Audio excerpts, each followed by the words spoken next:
LeBron James getting warm for the second game of our doubleheader in Crypto.com Arena as the Lakers and Clippers face off in a little battle for LA. Speaking of Los Angeles, welcome inside our Los Angeles studio alongside Chiney Agumake, Kendrick Perkins, Zach Lowe.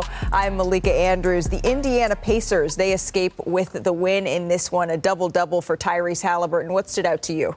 Tyrese Halliburton.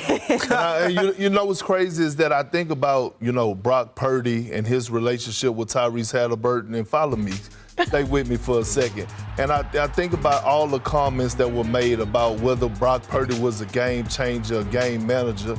Well, his friend Tyrese Halliburton, he's both. He's a game changer and he's a game manager. We saw down the clutch when the Pacers needed big shots or whatever the case may be. He stepped into the three-point shot, he got into his mid-range, and he also distributed the ball on time, on target for crucial buckets. I mean, this kid is unbelievable. As far as him being that age, I only know one other player that's making plays like that and controlling the game, and that's Luka Doncic. Oh, interesting. And we saw on that graphic pushing the pace. They are a match made in heaven. I mean, The Pacers are number 2 in pace. They got one of the best transition players in Pascal Siakam as well. Aptly named the Pacers. Yes. There. As we turn our attention to the late game that we have here on ESPN, the Clippers and the Lakers, someone who is going to be sitting out of that game is Ivica Zubac. He's out with a non-COVID illness. Daniel Tice is going to get the start.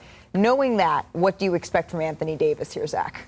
I expect the Lakers to try to get Anthony Davis going towards the basket right away in the game. So you got a size advantage over Tice. Go for it. Get to the rim. Pick and roll with LeBron. Go, go, go. They need big games for him every game now.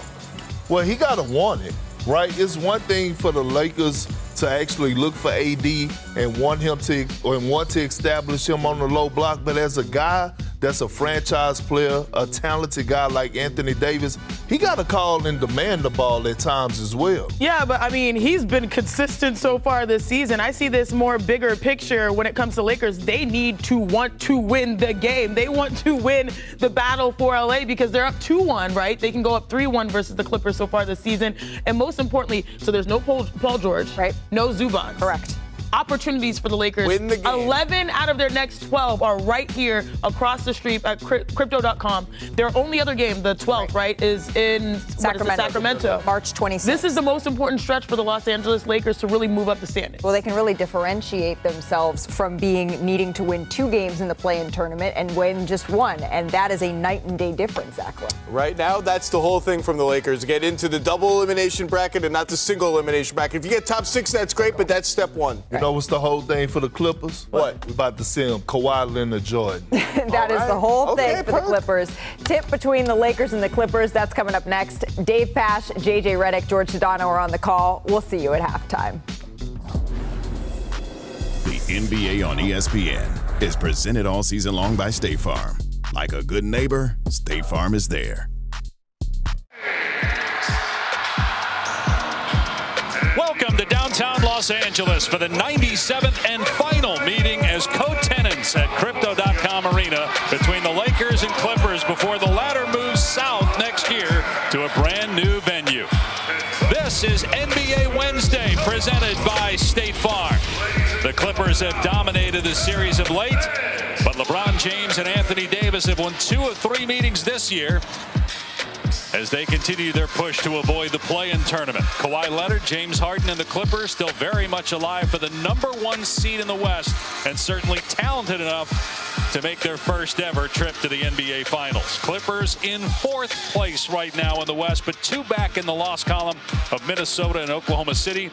The Lakers in 10th. They have a 4-game cushion over Utah, but they're also 3 games back in the loss column of getting into the top 6. And hi, everybody. Dave Pasch alongside JJ Redick. We'll check in with George Sedano here in a little bit.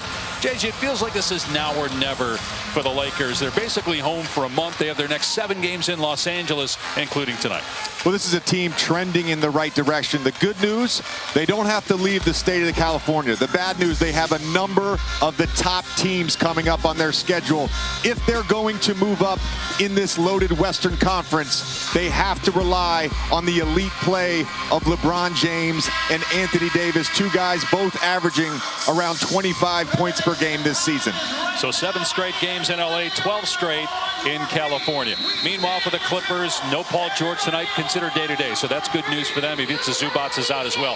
So a lot on the shoulders of Kawhi Leonard, but he's handled that very well this year. Kawhi Leonard has been a model of efficiency shooting the basketball this year. A mere percentage point away from having just the 15th 50-40-90 shooting split season in NBA history. Our starting lineups brought to you by the U.S. Air Force. This is the starting 5. Darvin Ham says he plans to have the rest of the way. With Rui Hachimura in the starting lineup, it's his 17th start this season. With LeBron, who is listed as questionable coming in, but that's happened a few times this year, and he's played. Anthony Davis, Austin Reeves, D'Angelo Russell. They do have Cam Reddish back tonight. He'll come off the bench. We mentioned no Zubac, so it'll be Daniel Tice starting at center. The Lakers, from 99 to 2012, they dominated the series, but then the Clippers got J.J. Redick and everything changed. I don't know about that. I think it might have been Chris Paul and Blake Griffin and DeAndre Jordan. But it is amazing, 37-8 since 2000.